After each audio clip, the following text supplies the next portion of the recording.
25 meters beneath the sand at Giza, hidden under a stone walkway that millions of tourists cross without a second glance, there is a room carved straight down into the bedrock. At the bottom of it, half submerged in black groundwater, sits a granite coffin the size of a small car. It weighs somewhere between 10 and 15 tons. And when the team that finally reached it pried the lid open, there was nothing inside. Not bones, not gold, not dust. Empty. A sealed room, cut deliberately into the rock, under the pyramids, guarding a coffin built for someone who was never placed in it. That room is real. You can visit part of it today. And the people who excavated it could not agree on who built it, when, or why. Most people walk right past the spot on the surface. It sits on the causeway that runs from the Sphinx up toward the Second Great Pyramid. There is no sign, no marker, nothing that tells you that beneath your shoes, the ground opens into 3 stacked levels, a vertical drop, and a network of tunnels that appear to run toward the Sphinx in one direction and toward the Great Pyramid in the other. Tunnels so narrow that no adult can pass through them.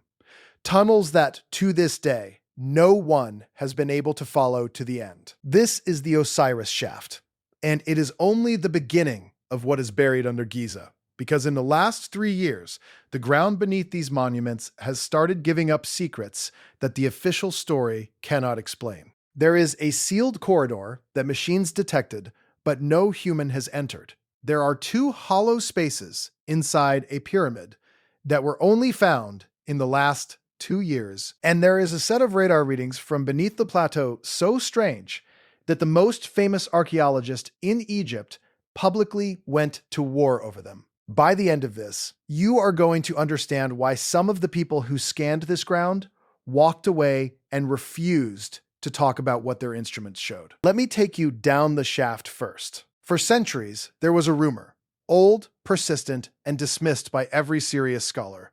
It came from a Greek historian named Herodotus, who visited Egypt roughly 2,500 years ago. He wrote that beneath the pyramids, there was a hidden chamber, ringed by water, an island surrounded by a channel where a king or a god was laid to rest. For most of modern history, Egyptologists rolled their eyes at this. Herodotus mixed truth with travelers' tales. He got things wrong. There was no underground water chamber under the pyramids. It was a story. Except it wasn't. In the 1930s, an Egyptian archaeologist named Selim Hassan was digging along the causeway when his team found the top of the shaft. They dropped down and found a first chamber about 6 meters below the surface, empty. From that chamber, a second shaft dropped further. They followed it down another 14 meters and reached something that should not have been there. A spacious hall, and around that hall, cut into the rock, were 7 burial chambers. In them sat sarcophagi. The water table was too high to go deeper, so they recorded what they could and left, and the shaft filled back up with groundwater, and the world mostly forgot. It stayed forgotten for over 60 years. Then, at the very end of the 1990s, the water table under Giza dropped low enough to try again. A team went back down, pumping water constantly, machinery running around the clock just to keep the lowest chamber clear enough to work in. What they reached at the bottom is the room I described at the start. 30 meters down, nearly 100 feet into solid limestone bedrock. A large hall carved from the rock. In the center, a raised stone platform surrounded on all sides by a moat of standing water. An island. Exactly, detail for detail, like the water-ringed chamber Herodotus described 25 centuries earlier. On that island sat the massive granite coffin, 10 to 15 tons of stone, partially submerged. Not a myth, not a metaphor. The Old Greek had been describing a real place the whole time, and everyone had spent 2,000 years assuming he made it up. And the layout is deliberate in a way that should make you pause.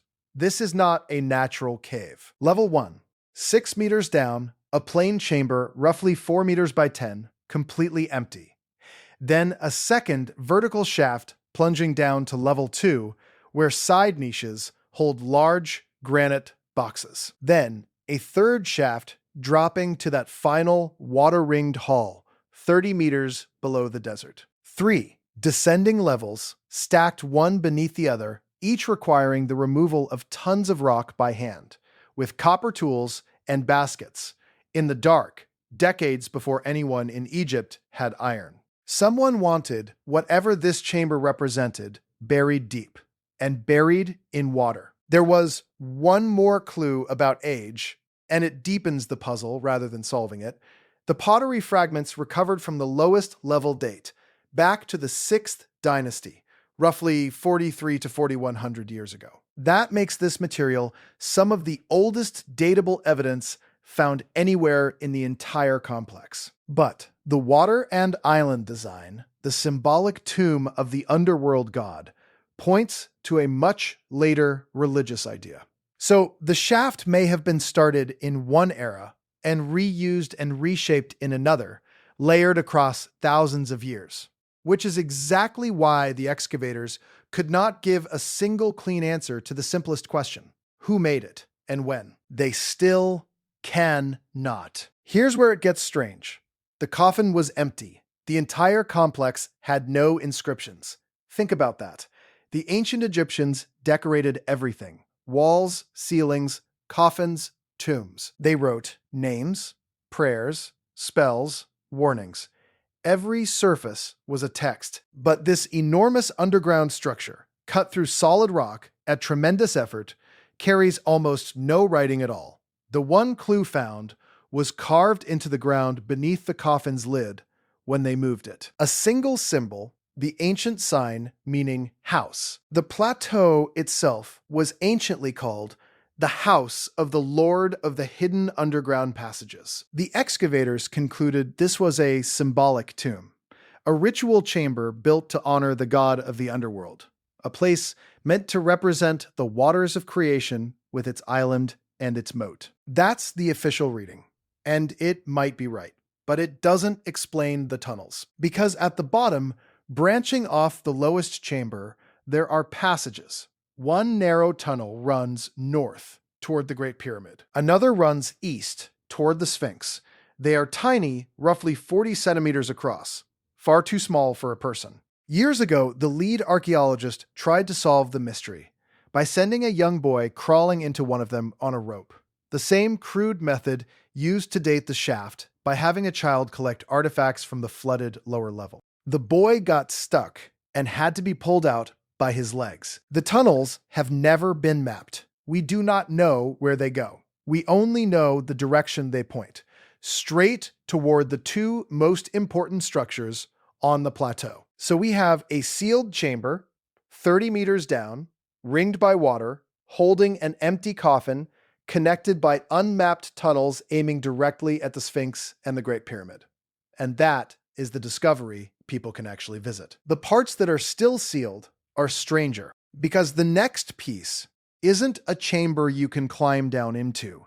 It's a door that machines found that no human has ever opened, hidden inside the largest structure the ancient world ever built. Move a few hundred meters from the shaft to the north face of the Great Pyramid itself, the largest of the three, built for the pharaoh Khufu around 4,500 years ago. For most of history, everyone believed the interior was fully understood. 3 chambers, the one carved into the bedrock below, the one they call the Queen's Chamber, and the King's Chamber high in the structure with its empty stone coffer.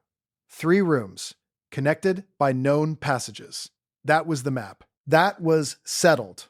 The Great Pyramid had no more secrets to give. Then came the Muons, starting in 2015. An international scientific project decided to look inside the pyramid without touching a single stone. Their method sounds like science fiction, but it is real physics, the same physics used in particle accelerators. Cosmic rays constantly rain down on Earth from deep space. When they hit the upper atmosphere, they produce a shower of particles, and among them are muons, heavy cousins of the electron that can punch through hundreds of meters of solid rock before they decay. As they pass through stone, they get absorbed. But where there is empty space, a hollow void, more muons survive the journey, and come out the other side. Place sensitive detectors on the floors and outside the walls. Wait months while trillions of these particles pass through. Count where more of them arrive, and slowly a picture forms. You can effectively X-ray a mountain of stone from the inside without laying a finger on it. They aimed this at the Great Pyramid, the last surviving wonder of the ancient world, a structure that has kept its interior secret for 45 centuries. In 2016 and 2017, the detectors picked up something above the main entrance on the north face that no record described. A void, a hollow space the instruments insisted was there, tucked behind the great stone chevrons over the original doorway. For years, they refined the reading, adding ground-penetrating radar and ultrasound, cross-checking one technology against another so no one could dismiss it as a glitch. And in 2023, they confirmed it and announced it to the world. A corridor, roughly 9 meters long, about 2 meters wide, with a peaked ceiling sealed inside the pyramid, hidden behind the stones over the entrance, untouched for 4,500 years. Here is the part that matters. They found it.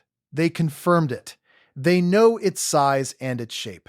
But the announcement raised a question the researchers themselves could not answer. The head of Egypt's Antiquities Council stood at the base of the pyramid and said out loud that a big question mark hangs over this corridor. Was it built simply to relieve the enormous weight pressing down on the entrance below it? Or was it built to take pressure off something else? Something still hidden. A chamber not yet discovered, deeper behind the corridor, that the corridor was designed to protect. They don't know. The corridor was inspected with a tiny camera fed through a joint between the stones. Beyond it, the structure continues.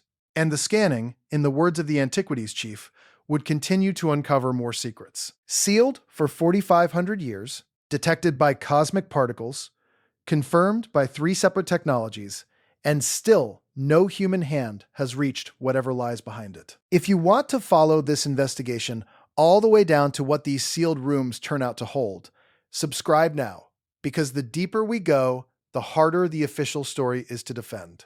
That's one pyramid. Now look at the smallest of the 3. The third Great Pyramid, built for the pharaoh Menkaure, is the youngest and smallest on the plateau, rising just over 60 meters.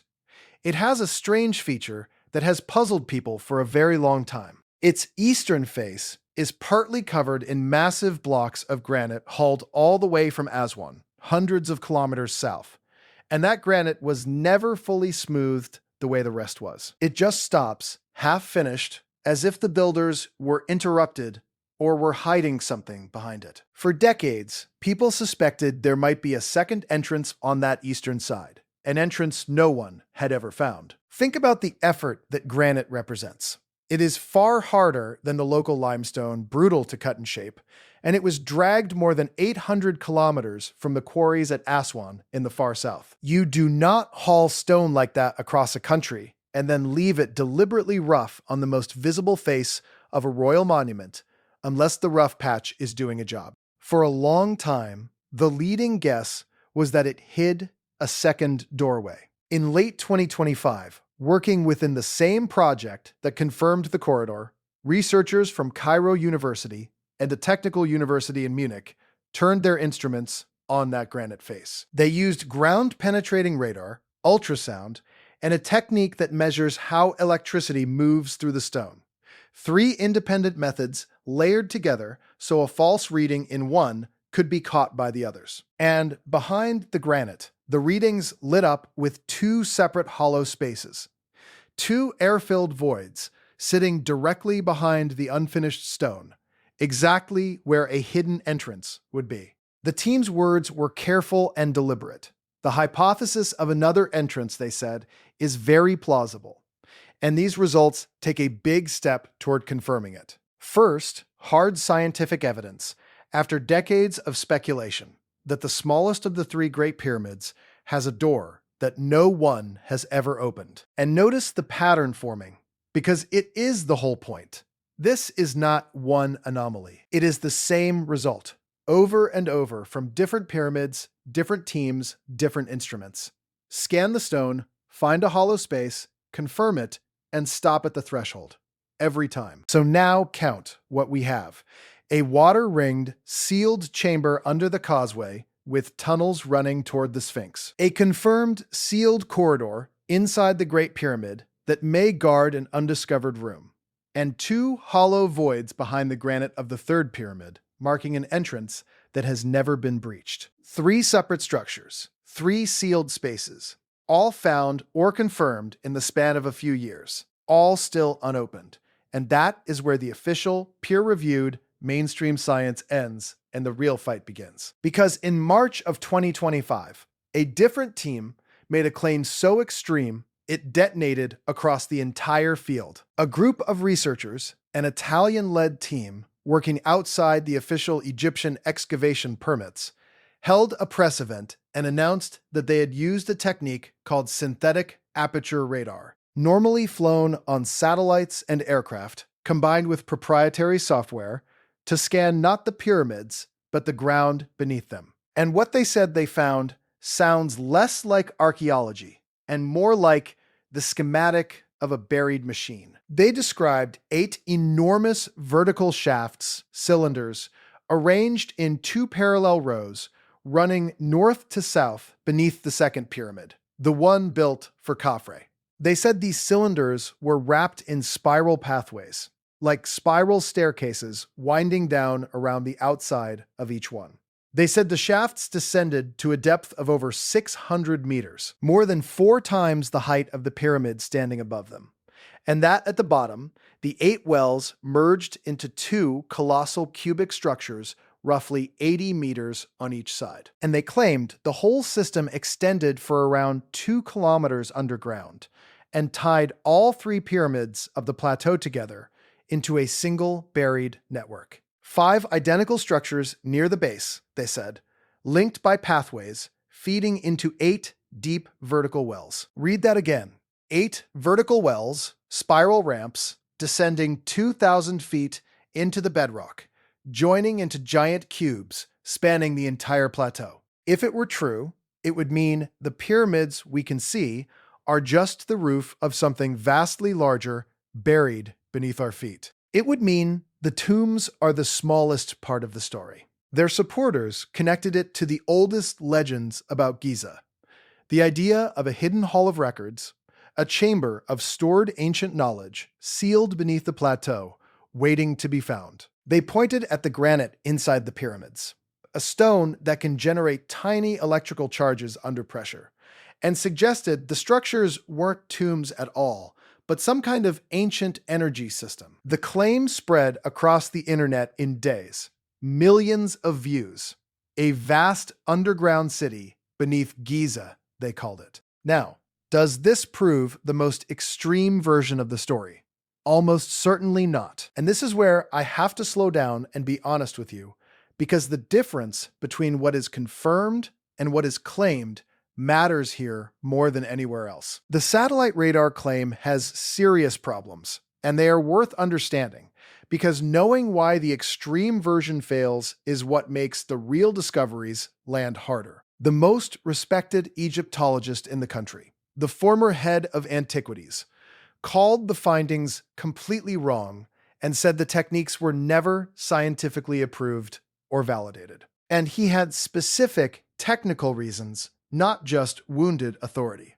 A radar expert at the University of Denver pointed out a basic physical fact that anyone can check. Radar waves weaken rapidly as they travel through solid ground, losing strength with every meter. The idea of reaching a depth of 2,000 feet and then resolving individual shafts, spiral ramps, and 80-meter cubes down there is simply beyond what this kind of scanning can reliably do. By that depth, the signal would be long gone, drowned in noise.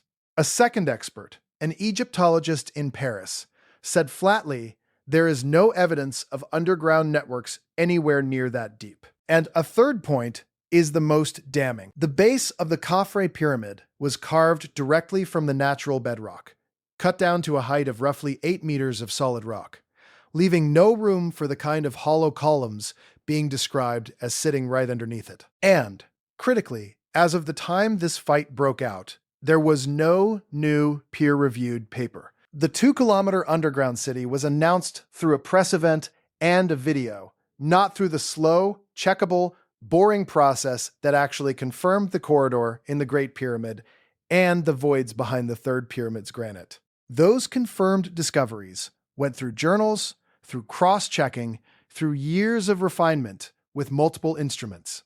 The underground city did not. When results come from patterns in radar noise, when the researchers highlight arbitrary shapes in their own images, and when no other team can reproduce the finding, you are not looking at a discovery. You may just be looking at faces in the clouds, shapes the human brain invents out of static because it desperately wants them to be there. So, set the underground city aside.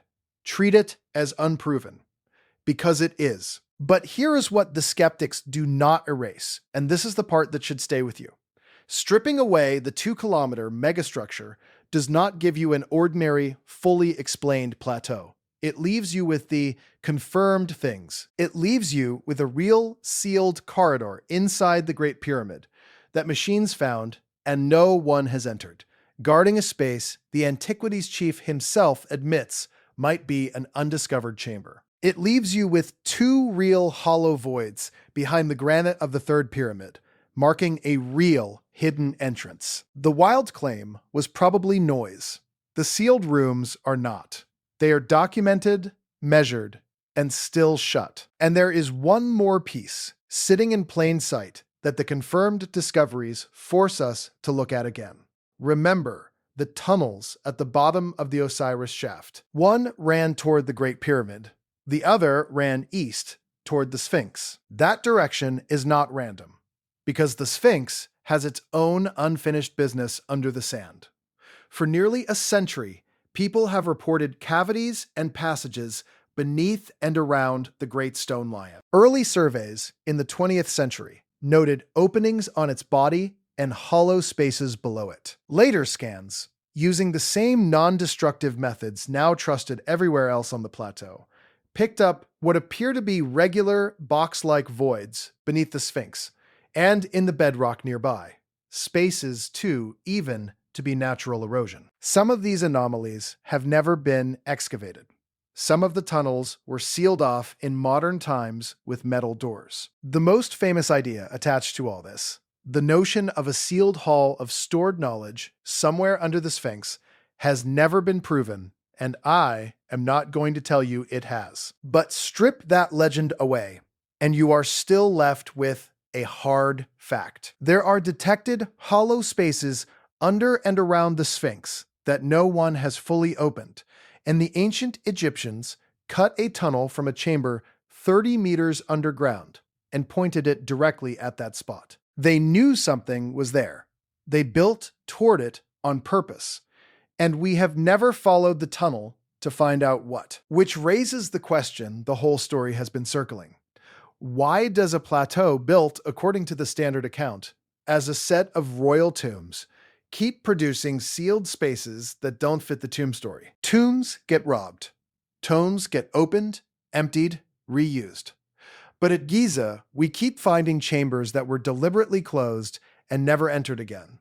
A corridor with no obvious purpose. Voids behind unfinished stone. A coffin with no body and a hall with no writing. Ringed by water, exactly as an ancient historian said, aiming its tunnels at the 2 monuments everyone most wants to understand. Consider how strange that pattern really is. Ancient tombs almost never survive sealed. Grave robbers found them within generations, sometimes within years. The valley where later pharaohs were buried was looted so thoroughly that priests eventually had to gather up the violated royal bodies and hide them together in secret caches. Wealth buried in the ground is an invitation, and across 3,000 years of Egyptian history, that invitation was almost always accepted. Sealed, untouched spaces are the rarest thing in Egyptian archaeology. That is exactly why the intact tomb of the boy king in 1922 shook the world. It was the exception that proved how completely everything else had been emptied. And yet, at Giza, right now, we are finding sealed space after sealed space.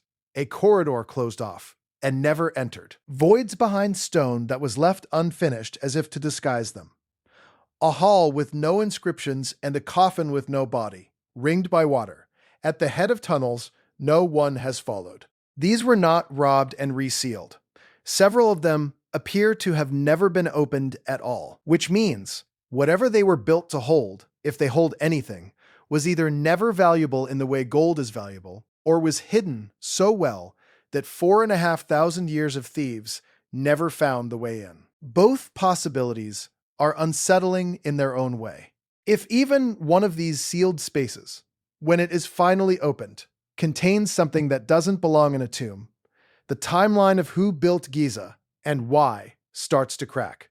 And if that happens, our history is missing a chapter. Not a small one.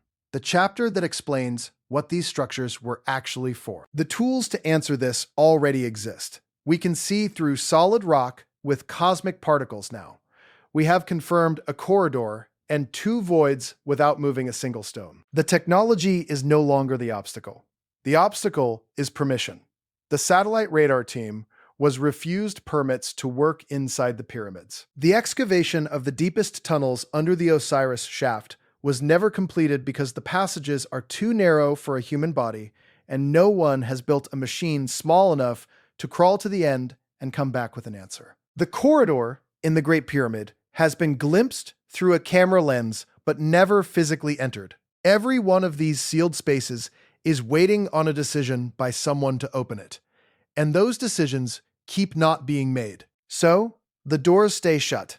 The corridor over the Great Pyramid's entrance stays sealed behind its chevron stones, exactly as it was when the last worker walked away 4,500 years ago. The 2 voids behind the third pyramid's granite stay dark and unbreached. And under the causeway, 30 meters down in the black water, the empty granite coffin sits on its island, surrounded by a moat. At the mouth of 2 tunnels that run off into the rock toward the Sphinx and the Great Pyramid, and stop at a place no living person has ever seen. Everything is mapped, everything is measured, and everything is still closed. Whatever the builders sealed under Giza, they sealed it well enough that after 4,500 years, we can detect it, we can outline it, we can stand a few meters away from it, and we still cannot say what it is. It is down there right now, in the dark, exactly where they left it, waiting for someone to finally open the door.